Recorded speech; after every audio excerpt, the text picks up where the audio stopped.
तो again very good evening to all. Chapter 6 work energy and power. थोड़ा work करेंगे तो एनर्जी मिलता रहेगा और एनर्जी से ही अपने को पावर वो मिल सकता है। वैसे देखा जाए तो काम करने से ही एनर्जी मिलती है और एनर्जी है तो ही काम हम कर सकते हैं। So ultimately work and energy हमने ऐसा समझा कि दोनों चीज़ें एक जैसी होती है और जिसको हमने समझने का ट्राई किया through the work energy theorem. Work energy theorem अपने को ऐसा समझाता है W is equals to delta K. So it means work done is equals to change in kinetic energy. ऐसा होता है वो हमने समझा। प्लस हमने ये भी समझा कि W is equals to delta K है, उसको अगर आप कैलकुलस मेथड से समझना चाहो तो कैसे समझा सकते हैं, जहाँ पे क्या इंटीग्रेशन करना है। इफ यू रिमेंबर इट, ये पॉइंट डिस्कस किया I think. You remember relation of kinetic energy and momentum discuss किया ना ये पॉइंट। Yes sir. हाँ यस सर। यस। कोई बताएगा क्या होता है रिलेशन काइनेटिक एनर्जी और मोमेंटम का, क्या होगा फॉर्मूला?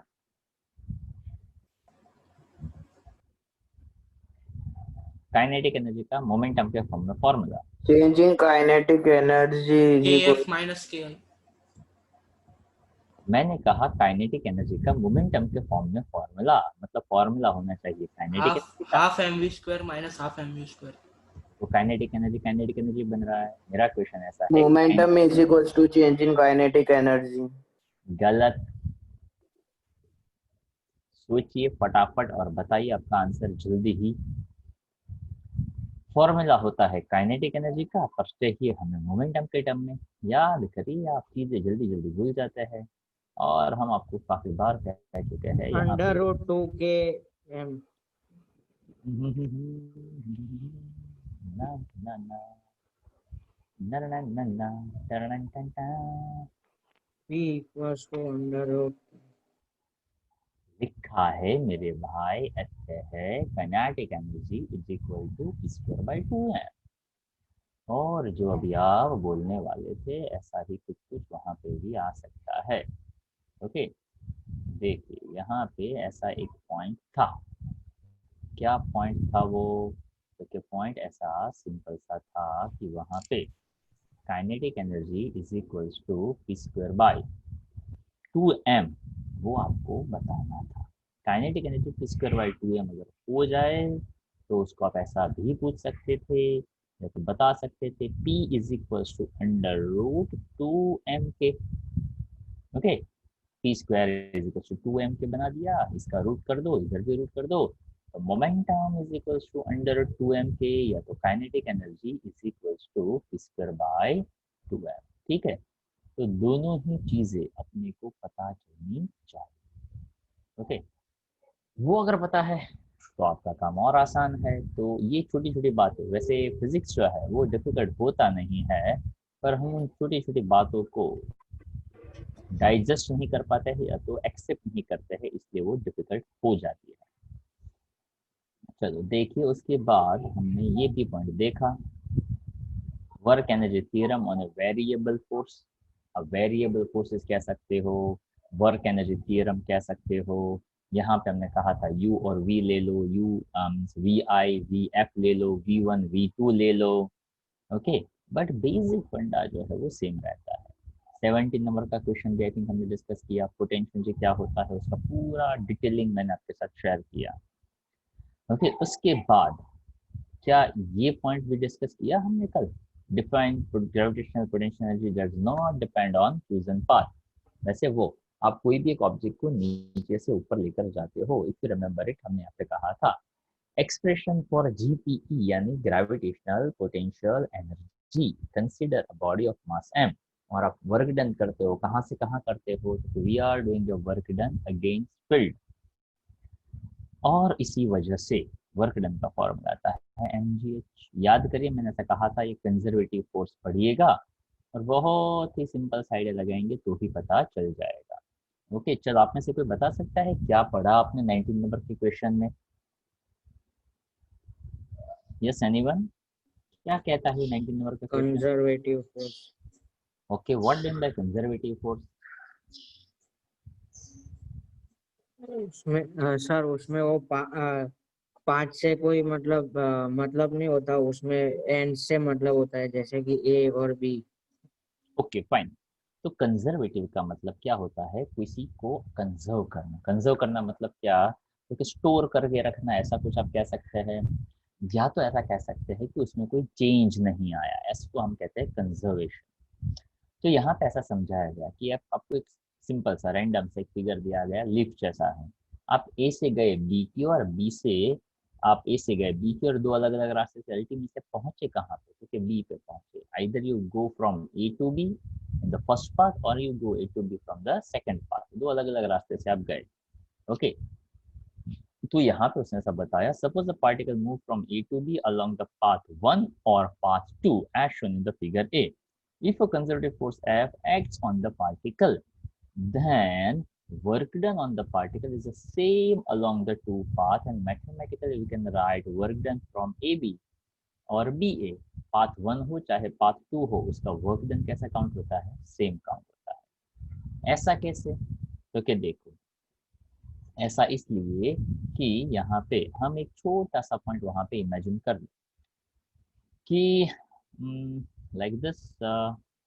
फॉर एग्जांपल, एक बंदा यहाँ पे अहमदाबाद में है और उसको पहुंचना बॉम्बे है, ठीक है। दूसरा बंदा भी अहमदाबाद में है और उसको भी बॉम्बे पहुंचना है, ठीक है। एक गया फ्लाइट से, एक गया ट्रेन से।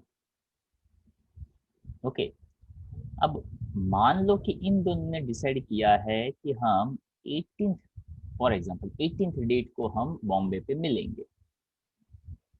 अब ये दोनों 18th को बॉम्बे में मिल गए।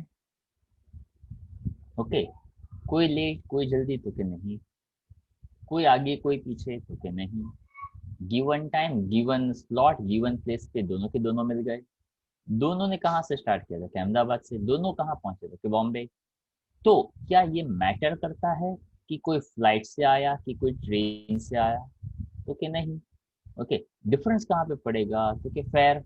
ओके, इसको ज्यादा पैसा लगा, इसको थोड़ा कंपेरेटिवली कम पैसा लगा। दूसरा, तो कि टाइम। पर वहां पे जो डिसाइडेड था वो सेम ही डिसाइडेड टाइम पे वो पहुंच गए। डिस्टेंस जो भी था अहमदाबाद से बड़ौदा का, या सॉरी बॉम्बे का, वो डिस्टेंस भी दोनों ने सेम ट्रैवल किया। ओके, हाँ। अब मोड ऑफ व्हीकल जो है वो डिफरेंट था, पर उससे उसको कोई लेना देना नहीं था। ऐसा होता है प्लेन से जाओ तो बॉम्बे थोड़ा नजदीक आ जाता है, या ट्रेन से जाओ तो थोड़ा बॉम्बे दूर चला जाता है, लेकिन नहीं, ऐसा तो नहीं होता है। हाँ, यू कैन से दैट कि when you go through flight, तो आपको पहुंचने में कम टाइम लगता है। ट्रेन में जाओ तो टाइम थोड़ा ज्यादा लगता है, पर उससे डिस्प्लेसमेंट में कोई डिफरेंस आया तो कि नहीं।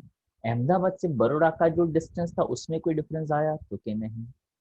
तो अल्टीमेटली इन दैट केस दोनों ने वर्क जो किया वो वर्क कैसा किया, तो सेम वर्क। क्यों, तो कि भाई किसी ने बुलाया था कि भाई 18 को पहुंचना है, दोनों के दोनों ही पहुंच गए। तो ना तो कोई पहले पहुंचा ना तो कोई लास्ट में। हाँ, अगर कोई ऐसा कहता है कि देखते हैं कौन जल्दी पहुंचता है, तो मैटर करेगा। ओके, तो कह सकते हैं कि प्लेन वाला जल्दी पहुंचेगा, ट्रेन वाला थोड़ा लेट पहुंचेगा। ओके, ताकि वो मीन्स ऑफ ट्रांसपोर्ट थोड़ा अलग आपने यूज कर लिया यहाँ पे। But the point is what, हम जो वर्क करते हैं उस वर्क में तो ऐसा नहीं होता है। आप कोई भी पाथ चूज करो, आपका स्टार्टिंग और आपका एंड आपने डिफाइन कर लिया था, कोई भी पाथ से जाओ, वर्क डन सेम, एंड इसलिए उसको कहते हैं वहां पे कंजर्वेटिव फोर्स लगा। Hence, a force is a conservative if the work done by the force in moving a particle around any closed path is zero. अब इसी चीज को शायद हमने डिस्कस किया था, मुझे एग्जैक्ट नहीं याद है, फिर भी एक एग्जांपल मैं देता हूँ, ध्यान से सुनिएगा। कि मान लो मैंने ए से बी का पाथ लिया, बी से मैं सी गया, सी से मैं डी आया, और डी से वापस में ए पे आया, ठीक है। अब मैं ऐसा कहता हूँ ए से बी, उसको डिस्टेंस को मैंने स्मॉल ए कह दिया। बी सी स्मॉल ए, सी डी स्मॉल ए, ऐसा है। एक क्लोज पाथ है तो क्या, हाँ है। अगर मैं ऐसा कहता हूँ कि ये डिस्टेंस मुझे डिस्प्लेसमेंट है, तो वो तो पता चल गया डिस्प्लेसमेंट क्या होगा, तो जीरो था कि ए से स्टार्ट किए, इससे आ गए। बट अगर मैं वर्क डन कहता तो हम ऐसा कहता फोर्स इंटू डिस्प्लेसमेंट, तो हम कहते ए आई कैप, ताकि ए से B positive X direction, plus A J cap, positive Y direction. अब आता है एफ माइनस ए आई के वाई, तो क्या आप सी से डी गए ना, अगर ए से बी पॉजिटिव एक्स तो सी से डी नेगेटिव एक्स। तो क्या आप ऐसा कह सकते हो minus A J cap for the D A, ताकि बी से सी ऊपर गए थे पॉजिटिव वाई, तो डी से ए नीचे आए नेगेटिव जे। तो अल्टीमेटली अगर मैं इन सब को ऐड कर दो A I plus A I minus A J plus A J minus, what's the total value? 0। तो ये एक स्पेसिफिक और अच्छा वाला फिगर दिखता था। अगर मान लो ऐसा मैं कोई रैंडम सा लेता और मैं ऐसा कहता कि इस पाथ के लिए वर्क डन क्या होगा, तो एग्जाम्पल ये उठाकर आप इसके बारे में भी आइडिया दे सकते हो। When ever it is a closed path, तो क्लोज्ड पाथ के लिए वर्क डन क्या बनेगा, क्योंकि क्लोज्ड पाथ के लिए वर्क डन 0 बनेगा। I hope it's clear. Hello. Yes sir. Okay, किसी को कोई डाउट इसके लिए? No sir. No sir. अभी मैं आपको 2-3 मिनट देता हूँ, आप फटाफट ये क्वेश्चन 20 है वो यहाँ पे लिखा है, आई थिंक सबके पास नोट्स होगी। ओके, तो फटाफट ये क्वेश्चन आप पढ़िए और आपको ही मुझे बताना है कि इसमें ऐसा कौन सा पॉइंट है जो अपने को नहीं समझ। बाद में मैं भी क्वेश्चन पूछूंगा तो पता चलेगा कि सच में समझ में आया कि नहीं। आई थिंक ये तो हो चुका था ना कल तो। Yes sir. कल हो चुका। हाँ यस सर। वाला। ओके, तो उसको जाने देते। 21 वाला नहीं हुआ था, इफ आई एम बाकी है सर। हाँ चलो चलो चलो, ये भी आप कर सकते हैं ताकि आपको पता है काइनेटिक प्लस पोटेंशियल का एडिशन क्या होता है। भूल गए यार, 9th में पढ़ा था, काइनेटिक प्लस पोटेंशियल होता है मैकेनिकल एनर्जी। ओके, पढ़ा था कि नहीं पढ़ा था 9th में? Yes sir. Yes sir. पढ़ा था। हाँ ऐसा बोल Yes, sir. हाँ चलो फटाफट आप उसको पढ़िए, तो मैं आपको 2 मिनट देता हूँ, फटाफट डू इट फास्ट। देखिए यहाँ पे जो क्वेश्चन दिया गया है उसको बहुत बहुत बहुत सिंपल तरीके से, वैसे यहाँ पे ये जो प्रूफ है ना, एक प्रूफ थोड़ा अजीब टाइप का है। अजीब इन द सेंस कि ऊपर से नीचे प्रूव करो तो भी चलेगा, नीचे से ऊपर की ओर जाओगे तो भी प्रूव चलेगा। कैसे? तो कि that is about mechanical energy, that is about the change in mechanical energy. अब देखिएगा, उसको मैं यहाँ पे एक अलग तरीके से सिर्फ समझाने का ट्राई करता हूँ कि अगर मान लो हम यहाँ पे एक छोटा सा पॉइंट समझ ले कि एनर्जी जो है वो कंजर्व होता है, ठीक है। अगर हम ऐसा समझ ले कि जो भी वर्क डन होता है that is equals to kinetic energy. पहला पॉइंट, क्या मैं ऐसा कह सकता हूँ as per work energy theorem, क्या मैं ऐसा कह सकता हूँ W is equals to delta K? यहाँ कह सकते हैं। जब हम पोटेंशियल एनर्जी की बात करते हैं तो क्या हम ऐसा कहते हैं कि हम जो भी वर्क डन करते हैं that is we are doing a work done against gravity. मतलब मैं कोई ऑब्जेक्ट को नीचे से ऊपर की ओर लेकर जाता हूँ, अगर मैं छोड़ दूँ तो वापस नीचे आएगा, it means I am doing work against gravity. अगर मैं अगेंस्ट ग्रेविटी काम करता हूँ तो मुझे जो फोर्स लगाना पड़ेगा वो mg की बजाय माइनस mg लगाना पड़ेगा, इसलिए वहां पे माइनस साइन आता है। अब इस बात को समझिएगा, वहां पे आप ऐसा कह सकते हैं for work done against gravity, तो वहां पे जो वर्क डन होता है वो होता है माइनस mgh, और mgh को आप वहां पे कह सकते हो माइनस f डेल्टा x। अब f डेल्टा x यानी फोर्स इंटू डिस्प्लेसमेंट बना, पर माइनस साइन क्यों आया? क्योंकि भाई माइनस साइन इसलिए आया ताकि आप अगेंस्ट ग्रेविटी काम करते थे। इक्वेशन 1 देखा, इक्वेशन 2 देखा, मन में लड्डू फूटा कि ये भी वर्क डन, ये भी वर्क डन। अगर दोनों ही वर्क डन है तो वर्क डन इक्वल कर सकते हैं, तो कर दो इक्वल। तो delta K is equals to minus delta U लिखा। जैसे ही delta K is equals to minus delta U लिखा तो मैं लिख सकता हूँ delta K plus delta U is equal to 0 लिख सकता हूँ, हाँ या ना? Yes sir. ओके, डेल्टा के का मतलब मैं ऐसे लिख सकता हूँ के F minus K I, final kinetic energy minus initial kinetic energy. तो क्या यस सर। तो मैं इसके लिए लिख सकता हूँ यू एफ माइनस यू आई। तो क्या हाँ, अब मान लो कि मैं यहाँ पे ऐसा करूँ कि के F plus U F, plus वाला इस साइड ले लूँ और ये दोनों माइनस वाला इस साइड भेज दूँ, के आई प्लस यू आई कह सकता हूँ ऐसा। ओके, हाँ कहने में तो कुछ गड़बड़ नहीं लग रही है, ताकि चेंज इन काइनेटिक यानी फाइनल माइनस इनिशियल काइनेटिक, तो के बरोबर, तो के हाँ डेल्टा यू बराबर कह सकता हूँ final potential minus initial potential, तो क्या हाँ वो भी बराबर। Delta K is equal to minus delta U, तो के हाँ ये इधर आ जाएगा तो इधर जीरो बचेगा, तो वो भी बराबर। तो यहाँ पे ये वर्क डन डेल्टा के बना as per the work energy, तो क्या हाँ वो भी बराबर। We are doing a work done against gravity, against इसलिए माइनस लगाना पड़ा, माइनस एम जी लेना पड़ा, तो माइनस एफ डेल्टा एक्स आया, माइनस डेल्टा यू कहा, हाँ तो वो भी बराबर। तो प्लस प्लस वाला एक साइड, माइनस माइनस वाला उस साइड भेज दिया, तो वो भी प्लस हो गया, तो के हाँ वो भी बराबर। तो के F plus U F kinetic plus potential होता क्या है, तो कि वो तो होता है मैकेनिकल, तो मैकेनिकल एनर्जी फाइनल, तो क्या कह सकते हैं, तो क्या हाँ यहाँ पे बनेगा मैकेनिकल एनर्जी इनिशियल, तो क्या हाँ। अब मुझे अगर बताना हो चेंज इन मैकेनिकल एनर्जी, तो क्या मुझे ऐसा बताना पड़ेगा mechanical final minus mechanical energy initial, तो क्या हाँ। तो जैसे वो इनिशियल वाला मैं इस साइड शिफ्ट कर दूंगा तो बचेगा क्या, जीरो बचेगा। क्यों जीरो बचेगा, क्योंकि भाई फाइनल मैकेनिकल और इनिशियल मैकेनिकल, मैकेनिकल तो दोनों ही केस में कैसे बने, सेम। अगर मैकेनिकल एनर्जी दोनों ही किस्सों में सेम बनता है तो चेंज इन मैकेनिकल एनर्जी क्या हुआ, बताइए। जीरो। जीरो बना। Zero. क्यों जीरो बना, तो कि काइनेटिक प्लस पोटेंशियल का एनर्जी मैकेनिकल होता है, और उसने ऐसा बताया कि थ्रू आउट मैकेनिकल एनर्जी तो कैसा रहेगा, कांस्टेंट रहेगा। आप देख सकते हो यहाँ पे final kinetic plus final potential is equal to initial kinetic plus initial potential. अब ये अपने आप में इंडिविजुअल लेवल पे अलग अलग हो सकता है, बट जब मैं मैकेनिकल फाइनल और इनिशियल मैकेनिकल की बात करूँ तो दोनों का वैल्यू कैसा बना, सेम बना। अब मैं इसमें से इसको सब्ट्रैक्ट कर देता, final mechanical minus initial mechanical ले लेता, तो मुझे वैल्यू कैसा मिलता है, सेम मिलता है। Okay, so this is the basic idea कि अगर मैं काइनेटिक प्लस पोटेंशियल करता हूँ तो मुझे मैकेनिकल मिलता है, पर अगर मैं हर एक का डिफरेंस लेता जाऊँ, delta K plus delta U, तो ये वैल्यू डेल्टा मैकेनिकल एनर्जी ही बनता है। पर डेल्टा मैकेनिकल एनर्जी क्या बनता है, तो कि डेल्टा मैकेनिकल एनर्जी बनता जीरो है।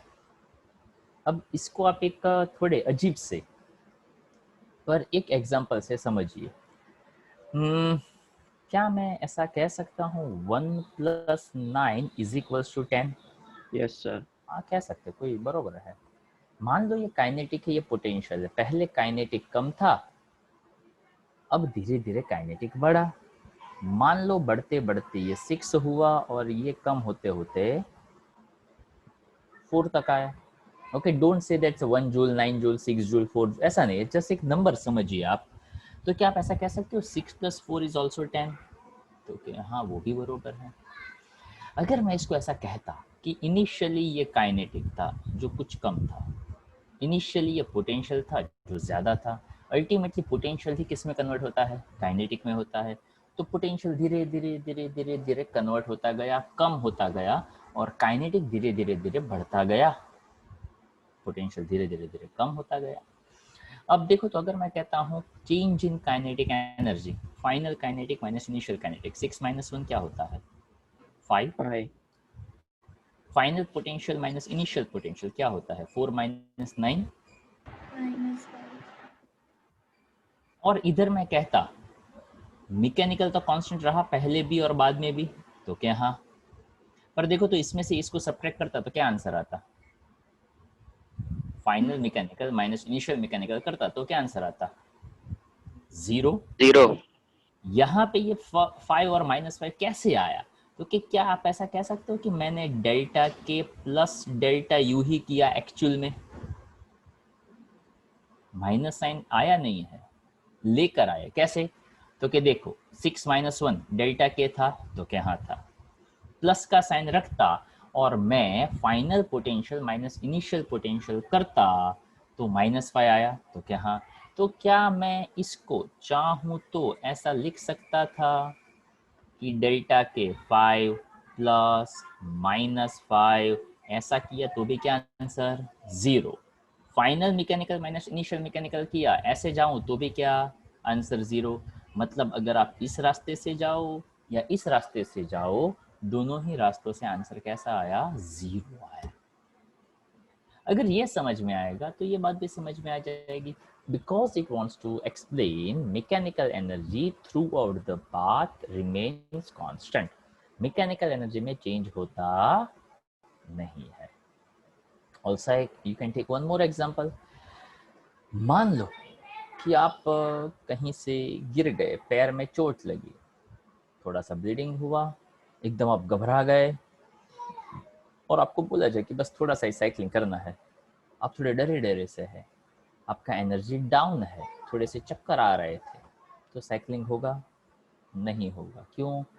तो क्या feel low energy, less potential energy, तो that is not also convert into more kinetic energy. But if you are fit fine and fantastic और आपको बोला जाए यहाँ जाकर वापस आना है साइकिल लेकर, तो क्या हाँ ओके जा सकते हैं, कोई प्रॉब्लम नहीं। क्यों? तो कि यार पोटेंशियल ज़्यादा तो काइनेटिक भी कैसा होगा ज़्यादा। बट अल्टीमेटली जो भी करना हुआ वो तो आप ही को करना हुआ ना। तो उसका मतलब ऐसा कि जैसा मैकेनिकल मिल रहा है उसका डिपेंडेंसी किसके ऊपर है, तो कि जो पोटेंशियल है वही अल्टीमेटली किस में कन्वर्ट होता है, आप ही के काइनेटिक एनर्जी में कन्वर्ट हो रहा है।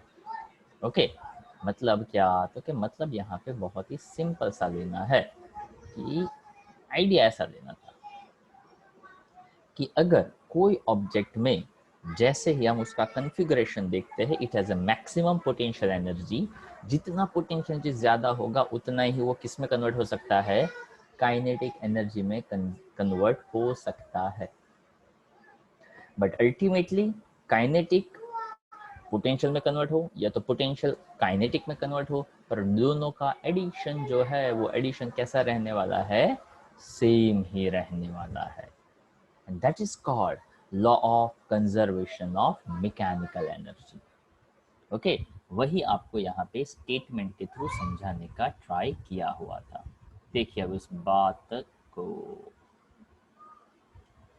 see principle state that only the conservative forces are doing work on the body।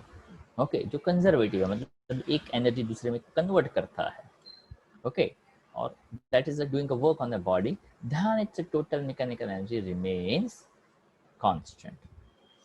अब इसको आप एक और मजेदार चीज से रिलेट अगर कर सकते हो तो करिएगा कि जैसे ही आप मैं मतलब आपके पेरेंट्स हम जो भी काम करते हैं, ओके एट द एंड कोई भी काम करने का हमें एक एनर्जी मिलता है। आई थिंक मैंने ऐसा लास्ट टाइम कहा था। कौन सा एनर्जी? तो कि ये एनर्जी मिलता है। ओके हर एक का अपना अपना स्पेशलिटी है, हर कोई अलग अलग काम करता है, हर कोई अलग अलग काम करता है, उसको एक ही टाइप का एनर्जी मिलता है और इसी एनर्जी से हम बाकी की सभी एनर्जी के ऊपर अपना काम करते हैं। जैसे कि मुझे जो एनर्जी मिला उसके हिसाब से मैं अपना ये एनर्जी दे रहा हूँ, आपको एक्सप्लेन कर रहा हूँ। ओके आपके पेरेंट्स का जो भी वर्क है उसको जो एनर्जी मिला वही एनर्जी उसने यहाँ पे ट्रांसफर किया, यहाँ पे जो एनर्जी आया वही एनर्जी कहीं और पे ट्रांसफर हुआ। अल्टीमेटली कंजर्वेशन ऑफ एनर्जी ये कहता है एनर्जी नाइदर क्रिएटेड, मतलब अगर मान लो आपने मुझे कैश में फीस दिया तो neither you created nor I will destroy. Okay मतलब ना तो आप क्रिएट कर सकते हो ना तो मैं उसको डिस्ट्रॉय कर सकता हूँ। Okay neither we create nor we destroy, just convert from one form to the another form. Okay for example आपका कोई ग्रॉसरी शॉप है या तो आपका वॉट एवर टाइप का कोई बिजनेस शॉप है, वहाँ से आपने अर्न किया, वहाँ से आपने मुझे दिया, क्यों? तो कि मैंने आपको पढ़ाया। ओके मैंने कोई और जगह जाकर फॉर एग्जाम्पल मुझे कुछ लेना था XYZ, for example washing machine लेना था, तो मैंने वो पैसा वहाँ पे दिया। ओके मैंने जो पैसा दिया वो जिसको पैसा दिया उसने वो पैसा किसको दिया, तो कि उसके ऑफिस में जो एम्प्लॉय था उसका सैलरी उसके फॉर्म में दिया। उस एम्प्लॉय ने वो पैसा कहाँ दिया, क्योंकि घर पे कुछ लाना था उसको दिया। उस ग्रॉसरी वाले ने कहाँ पे दिया, तो कि उसका बच्चा कहीं पे पढ़ रहा था उसकी फीस में दिया। तो अल्टीमेटली क्या हुआ, it is called as a rotation of energy. Okay, and this is the best example of energy. इससे ज़्यादा तो एनर्जी का कोई एग्जांपल हो ही नहीं सकता है। बट हम यहाँ पे जो एनर्जी का डिस्कशन करते हैं, it is about a physical work. Okay, cycle है, स्टेशनरी है, हम नॉर्मल स्टेशनरी खड़े हैं, हमारे अंदर वो पोटेंशियल एनर्जी है जिससे हम साइकिल की काइनेटिक एनर्जी, मतलब हमारी काइनेटिक एनर्जी उसमें दे सकते हैं, हमारा एनर्जी उसमें दे सकते हैं। साइकिल मोशन में आएगा, जैसे ही साइकिल मोशन में आया मतलब हमने उसके ऊपर एक मैकेनिकल वर्क किया, ऐसा हम कह सकते हैं। तो पहला पॉइंट बनता as per the work energy theorem W is equal to delta K. दूसरा पॉइंट, फोर्स कंजर्वेटिव है and for the potential energy we are doing a work done against gravity. ऐसा लिखा नहीं है पर ऐसा समझा जाता है, यहाँ पे लिखा है negative of the work done. If you want to note down, आप नोट डाउन यहाँ पे ऐसा कर सकते हैं, we are doing a work against gravity. दोनों ही वर्क डन, वैसे मैंने कहा था इक्वेशन 1 देखा, इक्वेशन 2 देखा, यहाँ पे ऐसा WW करके नहीं लिखा था, वो ऐसे ही मैंने बताया था। ओके, मन में लड्डू फूटा तो ऐसा लिखते तो नहीं है ऑफ कोर्स। ओके, तो दोनों को ऐड कर दिया, ये वैल्यू इधर शिफ्ट कर दिया, तो यहाँ से बस ऐसा समझाया गया। काफ़ी लोग ना काफ़ी चीज़ों को लिटरली ले लेते हैं कि जैसे डेल्टा कॉमन ले लिया, डेल्टा इधर गया तो K प्लस यू तो ज़ीरो होता है। अरे भाई, डेल्टा तो डिफरेंस है। ओके, इसको आप ऐसे मत कनेक्ट करिए कि x plus y equal to zero हो। ओके, और x plus y equal to zero हो इनटू यहाँ पे अगर 2 लिखा हो तो x equals to minus y होता है, तो x प्लस वाई कॉन्स्टेंट नहीं होता है, वो तो ज़ीरो ही होता है। ओके, सी आप इसको जब इसके साथ कनेक्ट करते हो मतलब आप एक मिस कॉन्सेप्ट दिमाग में क्रिएट करते हो। इस चीज़ को ऐसे मत समझिए, इसको थोड़े अलग तरीके से समझिए। क्या आप ऐसा कह सकते हो change in kinetic plus change in potential equal to zero? तो क्या हाँ, इसके बाद अगर आपको ज़रूरत हो तो आप ऐसा लिख दीजिए जो मैंने यहाँ पे लिखा है कि अगर मैं delta K plus delta U is equal to zero कहता हूँ तो आप ये एक पॉइंट लिख दीजिए के एफ माइनस के आई, यानी आई सजेस्ट कि आप ये एक पॉइंट लिखिए, ये दूसरा पॉइंट लिखिए, ये तीसरा पॉइंट लिखिए। ये जैसे ही तीसरा पॉइंट लिखेंगे आपको अपने आप पता चल जाएगा। और वैसे यहाँ लिखने के बाद भी आप चाहो तो यहाँ पे भी कांस्टेंट ऐसा लिख सकते हैं। So if you have a physical copy तो आप ये तीनों पॉइंट वहाँ पे मेंशन कर दीजिए, तो आपको सीधा सीधा पता चल जाएगा कि ओके यहाँ पे आप ऐसा भी कर सकते हैं। ओके, तो थोड़ा कभी कभार जहाँ ज़रूरत हो वहाँ पे आप अपने एफर्ट से वो डाल सकते हैं। आई hope it's clear. Hello, Yes, sir. Yes, sir. हाँ जी, ओके, किसी को Yes, कोई sir. डाउट? ओके, कोई क्वेश्चन, कोई query? No sir. No, sir. पक्का? चलो, good good good good good. Okay, अगर कुछ नहीं समझ में आए तो प्लीज़ पूछते रहिएगा, ठीक है? बहुत ही काम का। See the next question that's 22 exam के पॉइंट ऑफ व्यू से पूछा जाए, ऐसा 2 या 3 मार्क में पूछा जाए, ऐसा ये बहुत ही बढ़िया और बहुत ही अच्छी क्वालिटी का क्वेश्चन है। Show that the total mechanical energy of A freely falling body remains constant through out it's fall. जैसे मैं किसी को ऑब्जेक्ट को ड्रॉप करता हूं तो when I want to just drop it, तो उसमें कौन सा एनर्जी मैक्सिमम होगा? Yes anyone? Potential energy. और काइनेटिक कैसा होगा? Zero. Because I just drop it, जैसे मैंने उसको जस्ट ड्रॉप किया यानी वहां पे उसका वेलोसिटी जीरो था, इसलिए काइनेटिक एनर्जी जीरो था। वो मैक्सिमम हाइट पे था यानी mgh के हिसाब से उसका पोटेंशियल एनर्जी है वो मैक्सिमम था। So here the first point, देखो ध्यान से सुनते जाइएगा, एक एक पॉइंट मैं हाईलाइट करता जाऊंगा, यहाँ पे दिया है वो मैं बताता जाऊंगा, ध्यान से प्यार से देखते जाइएगा। Okay, see at point A, यानी ए पॉइंट यहाँ पे है, आपने उसको फ्री फॉल किया, इनिशियल वेलोसिटी जीरो बताया, velocity zero, kinetic energy zero, that is at the maximum height, so that is the mgh. But I want to prove that constant, और क्या constant? तो भाई मैकेनिकल एनर्जी कांस्टेंट। तो mechanical energy is equals to, mechanical energy का symbol E है, मैंने M E कहा था पर that is okay, M E कहो, सिर्फ ई कहो, ताकि काइनेटिक के है और पोटेंशियल यू है। तो Ka plus Ua that is equals to mgh। क्यों mgh? क्योंकि 0 प्लस mgh सेम रहेगा। दूसरा वाला किस्सा समझने जैसा है, ओके, ध्यान से सुनिएगा। दूसरा वाला किस्सा जो है उसने यहाँ से यहाँ तक ट्रैवल किया, यानी x डिस्टेंस तक ट्रैवल किया। इनिशियल वेलोसिटी 0 था, फाइनल वेलोसिटी मिड पॉइंट पे v जितना बना। ओके, तो कितना डिस्टेंस ट्रैवल हुआ, या तो कितना kinetic energy, kinematic equation use करिए, v square minus u square is equal to 2as के हिसाब से।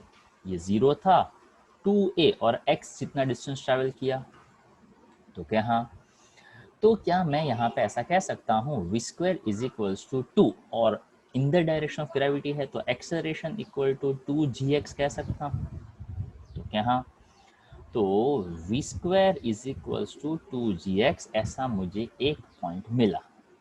चलेगा ये पॉइंट? तो क्या चलेगा? तो ये बनता क्या है, तो कि ये बनता है आपका वेलोसिटी एट दिस पॉइंट। अब ये वेलोसिटी मिल चुका है मुझे, पर मैं बात करता हूं पोटेंशियल एनर्जी का। तो पोटेंशियल एनर्जी होता है mg। तो देखिएगा हाँ, जो h काउंट किया ना, वो h कहाँ से कहाँ तक का काउंट किया, नीचे से ऊपर तक का काउंट किया। तो देखो ये यहाँ से यहाँ तक यानी कितना डिस्टेंस ट्रैवल किया, तो कि भाई डिस्टेंस उसने ट्रैवल किया h माइनस एक्स जितना। तो ये बना आपका पोटेंशियल। काइनेटिक का फॉर्मूला क्या, तो क्या हाफ एम वी स्क्वायर, और वहां पे वेलोसिटी का स्क्वायर कितना है, 2gx इतना है, तो क्या हाफ एम 2gx, 2 कैंसिल हो गया। तो यहाँ पे काइनेटिक एनर्जी क्या बना, mgx बना। ओके, मुझे तो चाहिए मैकेनिकल एनर्जी, यानी इन दोनों को करो ऐड। तो potential kinetic energy at B point, potential energy at B point, तो यहाँ पे है ये mgx प्लस, अब इस ब्रैकेट को मैं ओपन कर देता हूँ, तो देखिएगा क्या बचेगा, mgh माइनस mgx, ताकि यहाँ पे माइनस था ना, mgx कैंसिल, क्या बचा, mgh बचा। फिर से ये पूरा किस्सा समझाता हूँ, ध्यान से सुनिए। When you give a free fall, now ball reach at the midpoint or at some other point that is given as a x distance from the maximum height. So from the ground, that distance is h minus x, and we consider always potential energy with respect to the ground. So with respect to the ground object at h minus x distance, so the potential energy is equals to mg h minus x, number one. Number two, at that point, what is the velocity? So you can use a kinematic equation, v square minus u square is equals to 2gx. So you got the velocity at that point, v square. वैसे v under root कहो, पर बाद में तो kinetic energy में वही formula लगाना है। So I use it kinetic energy formula, use it v square value, I got the kinetic energy this and potential energy this, just add them, तो क्या मिला, mgh। a पे भी क्या था, mgh, b पे भी क्या मिला, mgh। अब किस्सा किसका बाकी, तो कि सी पॉइंट, सी पॉइंट पे वो पहुंच चुका है ऑलरेडी। अब ये फ्लोर हाइट, मतलब फ्लोर के हिसाब से फ्लोर का हाइट, फ्लोर के हिसाब से फ्लोर का हाइट यानी क्या, तो कि 0, ऊपर है ही नहीं ना, तो नीचे आ गया है ना। अब h0, तो पोटेंशियल एनर्जी mgh क्या कह देंगे आप, 0। काइनेटिक एनर्जी क्या है, तो कि काइनेटिक एनर्जी मैक्सिमम है, कितना है, तो कि हाफ एम वी स्क्वायर जितना है। अब इन दोनों को मैं ऐड करूं, पर उससे पहले एक छोटा सा पॉइंट सोच लूं कि ऑब्जेक्ट यहाँ से यहाँ तक आया, तो क्या हाँ, उसको यहाँ पे v डैश कहा है, तो चलो मैं भी v डैश कह देता हूँ। तो मैं फिर से यहाँ पे लगाऊं kinematic equation, v dash square minus 0 v square minus u square वाला इज इक्वल्स टू 2g, और कितना हाइट ट्रैवल किया, तो ऊपर से लेकर नीचे तक, यानी पूरा का पूरा हाइट ट्रैवल किया ना, तो v dash square is equal to क्या बना, 2gh, लगा दो यहाँ पे हाफ m, 2gh 2 कैंसिल, बच्चा क्या, mgh, kinetic energy mgh, potential energy 0, फिर से करो दोनों को ऐड, तो फिर से क्या बना, mgh। तो चाहते तो आप यहाँ पे ऐसा कह सकते थे, equation 1 EA, EB equation 2 and EC equation 3, और बाद में आप ऐसा कहते, इक्वेशन 1 देखा, 2 देखा, और मन में लड्डूस फूटा, ताकि energy at A mgh, energy at B mgh, energy at C that is also mgh। तो तीनों का एनर्जी ए पे, बी पे और सी पे कैसा रहा? टोटल मैकेनिकल तो सेम रहा। पहले पॉइंट पे मैकेनिकल, सॉरी पहले पॉइंट पे पोटेंशियल मैक्सिमम, काइनेटिक जीरो। आखिरी पॉइंट पे kinetic maximum but potential zero, but through out the path total energy is conserved and that is a mechanical energy. अब वही चीज को यहाँ पे सिंपल तरीके से इस ग्राफ से प्रेजेंट किया गया। That graph is very very interesting, बहुत ही सिंपल सा है, इसको समझना, ध्यान से सुनिएगा और समझने का ट्राई करिएगा। It is about height, energy versus height graph. ठीक है, यहाँ पे ड्रॉ किया है, उसको मैं फिर से ड्रॉ कर रहा हूँ। This is energy versus height graph. ठीक है, तो जैसे ही मैं 0 हाइट पे हूँ, मतलब ग्राउंड पे हूँ, कौन सा एनर्जी मैक्सिमम है? क्योंकि उसने कहा काइनेटिक एनर्जी मैक्सिमम है। तो जैसे जैसे 0 हाइट पे थे, वैसे वैसे ऊपर हाइट पे गए तो काइनेटिक ने, मतलब वहाँ पे वेलोसिटी 0 हो गया। तो क्या, हाँ, तो क्या काइनेटिक एनर्जी धीरे धीरे धीरे 0 हाइट से लेकर मैक्सिमम हाइट तक गया तो काइनेटिक एनर्जी क्या होता गया? कम होता गया। उल्टा सोचिए, जब हाइट मैक्सिमम था ग्राउंड से, यानी ये पॉइंट, तो वहाँ पे काइनेटिक एनर्जी कैसा था? तो क्या 0। धीरे धीरे धीरे धीरे एनर्जी क्या हुआ? बढ़ता गया। सेम वे, जहाँ काइनेटिक 0 था वहाँ पे पोटेंशियल कैसा था? तो क्या उस पॉइंट पे पोटेंशियल मैक्सिमम था। धीरे धीरे धीरे पोटेंशियल क्या होता गया? तो क्या वो कम होता गया। But through out the path इस वैल्यू को इसमें, इस वैल्यू को इसमें, इस वैल्यू को इस वैल्यू को, सबको आप ऐड करते जाओ तो ये पूरा वैल्यू जो है ना, एनर्जी रिमेन्स कांस्टेंट। यानी क्या?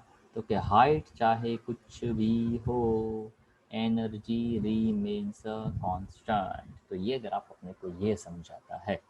Okay, see this is for kinetic energy. जब हाइट मैक्सिमम तो काइनेटिक एनर्जी मिनिमम, और उस टाइम पे potential maximum. Okay, so this is a energy versus height graph.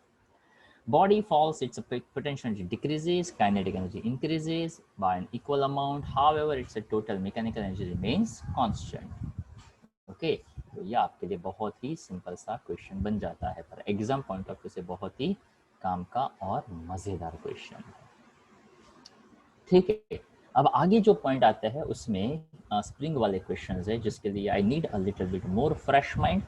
तो कोई जल्दबाजी नहीं करेंगे, चैप्टर्स बहुत ही अच्छे हैं और अभी तक आपका जो भी टेस्ट है उसमें अभी तक जो मेरे पास अभी न्यूज़ आया है 1 2 3 4 मतलब 5, ओके 5 तक का अभी लिमिट है। अभी 6 कोई स्कूल में है नहीं और अभी हमारे पास इनफ टाइम भी है। आराम से जाइए, ओके, ताकि ये 6 और 7 चैप्टर तक जो है ना 11th का फिजिक्स, वो बहुत ही मज़ेदार, बहुत ही काम का है और समझने जैसा है। कोई जल्दबाजी नहीं करनी है, कहीं जाने की जल्दी नहीं है। ओके, जितना आप आराम से फिजिक्स पढ़ेंगे उतना आप जल्दी पहुंचेंगे, और जितना जल्दी पहुंचने का ट्राई करेंगे उतना आप लेट फिजिक्स में पहुंचेंगे। ओके, जिसको समझ में आएगा उसको फिजिक्स में जल्दी समझ में आने लगेगा। तो क्वेश्चन 22 तक आपको लिखना है। ओके, और वैसे आज का जो क्वेश्चन है उसमें 21 22 दोनों के दोनों बहुत ही काम के क्वेश्चन है। दोनों के दोनों क्वेश्चंस आप 2 बार लिखेंगे। ओके, 23 नंबर का जो क्वेश्चन है उसमें कोई ज़्यादा सिंपल ही एफर्ट डालना है, पर वैसे ये ऐसा क्वेश्चन है जो आप कहीं ना कहीं पढ़ चुके हो। ओके, पर वहाँ पे दिमाग थोड़ा ज़्यादा लगाना पड़ेगा, तो वो लिखना नहीं है, पर नोट्स आपके पास हो तो वो क्वेश्चन पढ़िएगा। पढ़ने के बाद नेक्स्ट लेक्चर में आइएगा तो आपको ज़्यादा उसमें फ़ायदा हो सकता है। ठीक है, चलो, तो उसमें से अब 2 क्वेश्चंस करेंगे, 20 एंड 21। बता दो, part 1 question 20 and 21। Okay sir 21 और 22 नहीं? एक सेकंड, हाँ भाई, पार्ट 1, हाँ क्वेश्चन 20 तो आई थिंक कर दिया था ना लास्ट में आपने, 21 एंड 22, थैंक यू। और पार्ट 2 में से, चलो पार्ट 2 में से कौन से क्वेश्चंस दिए थे मैंने आपको? आई थिंक 7 तक दिए। हाँ 7 तक दिया। चलो, ये जो 7 तक दिया उसमें कोई किसी को डाउट? नहीं सर, 2 3 नहीं दिए थे। 2 3 तो नहीं देने हैं, वो मुझे बाद में करवाने हैं। ओके, वो नहीं है। हाँ, नहीं, वो तो जो मैं होमवर्क में देता हूँ उसी में से अगर किसी को कोई डाउट हो, जैसे कि ये बीच में से मैं 7th है वो स्किप, सॉरी 8th है वो स्किप करूँगा ताकि वो मुझे ही करवाना है। ओके, तो वो तो जो मैं देता हूँ उसी में से अगर कोई डाउट हो तो ही हमें जानना है, पर वो डाउट अपने को तभी पता चलेंगे जब हम उसमें जेन्युइन एफर्ट्स डालेंगे। तो होमवर्क करना इसलिए बहुत ही ज़रूरी होता है, ओके, ताकि अगर वो आप करेंगे नहीं तो पता चलेगा नहीं। वैसे ये सभी न्यूमेरिकल्स, वो क्वेश्चंस ही मैं न्यूमेरिकल्स जो हो होमवर्क में देता हूँ जिसमें आपको सिंपल एक बार लिखना हो। फिर भी हम न्यूमेरिकल्स 2 बार लिखने का प्रैक्टिस देते हैं, ओके। फिर भी वो मैं 2 बार इसलिए देता हूँ ताकि अगर एक बार क्वेश्चन पढ़ा और वो एक बार लिखा तो डेफिनेटली आपको समझ में आ ही सकता है। क्यों? तो कि सोचना बहुत ही सिंपल सा होता है। जैसे कि फॉर एग्जांपल एकदम शॉर्ट में मैं डिस्कस करूँ, ये 10th क्वेश्चन में होमवर्क में दे रहा हूँ। ये क्वेश्चन का बेसिक आइडिया क्या है, तो कि भाई एक ऑब्जेक्ट है, वो ऑब्जेक्ट मोशन में है, उसका मास दिया हुआ है, 3 सेकंड के अंदर वो कोई चेंज उसकी वेलोसिटी हो रही है। तो यहाँ पे उसने बता दिया कि मास दिया हुआ है, change in velocity that gives acceleration, तो मुझे उसका फोर्स मिल जाएगा। अब फोर्स मिल गया, मेरे पास फाइनल वेलोसिटी था, तो मुझे काइनेटिक एनर्जी मिल सकता है। तो क्या मिल सकता है? अब यहाँ पे ये एक नया पॉइंट है जिसको कहते हैं एनर्जी कंटेंट पर यूनिट मास। तो करना कुछ नहीं था, यहाँ पे एनर्जी टोटल मिल रहा था, मास दिया हुआ है, तो बस ये एक नया पॉइंट है कि एनर्जी जो भी कंज्यूम हुआ वो पर मास कितना कंज्यूम हुआ। जैसे कि अगर आप स्कूटर अगर घुमाते हो तो आप पूछते हैं कि ये कितना एवरेज देता है, व्हाट डू बाय एवरेज? तो कि भाई 1 लीटर पेट्रोल डलवाया तो ये 40-45 किलोमीटर तक चल सकता है, तो उसको कहते हैं उसका एवरेज। अगर हम ऐसा कहते कि यार मैंने 4 लीटर पेट्रोल डलवाया तो 40 की एवरेज के हिसाब से 4 4 60 यानी 160 किलोमीटर तक ये आराम से चलना चाहिए। मतलब ये बन जाता है कि कितना किलोमीटर, तो कि भाई 40 किलोमीटर पर लीटर। 10 लीटर डलवाओ तो इनटू 40 कर दो, 5 लीटर डलवाओ तो इनटू 40 कर दो। तो यहाँ से पता चलता है। तो क्वेश्चन में कुछ नहीं था, पर ये एक नया पॉइंट था, that is just for knowledge कि energy content per unit mass कितना हो सकता है। पर ये क्वेश्चन एक बार लिखना पड़ता है। अगर वो लिखते हैं तो आपको नई बातें पता चल सकती है, okay. So that is my point. पर वो क्वेश्चंस आप लिखोगे नहीं और सोचते रहोगे कि ये कुछ करवाएंगे, ये कुछ करवाएंगे, तो ऐसे क्वेश्चंस जनरली मैं सोचता हूँ कि आप थोड़े ट्राई करोगे ताकि एग्ज़ाम में लड़ना आपको है, ओके। तो आप लड़ेंगे तो आपको कॉन्फिडेंस ज़्यादा आएगा। तो कॉन्फिडेंस आपको आपका बढ़ाना है, और आपको बढ़ाने के लिए आपको खुद को ही लिखना चाहिए।